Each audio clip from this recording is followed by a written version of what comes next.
पंतप्रधान खूप काही बोललेत, घराणेशाहीवरती पण बोललेत आणि म्हणून योगायोग असेल काल ते येऊन गेले.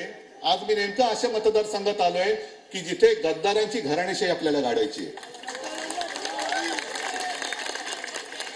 गद्दारांची घराणेशाही. मी माननीय पंतप्रधानांना सांगतो की उगाच घराण्यावरती बोलू नका.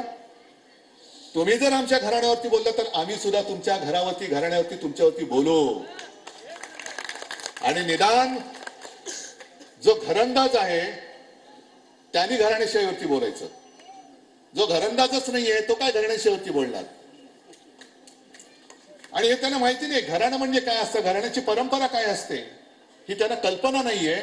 म्हणून त्यांना आतापर्यंत मदत करत आलेली हो मी सरळ म्हणतोय ठाकरेंची घराणेशाही नकोशी झाली आणि गद्दारांची घराणेशाही आपली वाटायला लागली. प्राणप्रिय गद्दारों से मेरा बहुत पुराना रिश्ता है, अब भी है.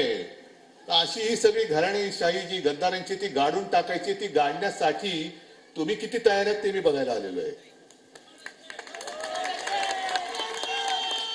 आणि ही घराणेशाही किंवा गद्दारी केवळ लोकसभेतच नाही तर विधानसभेत सुद्धा गाडावी लागेल.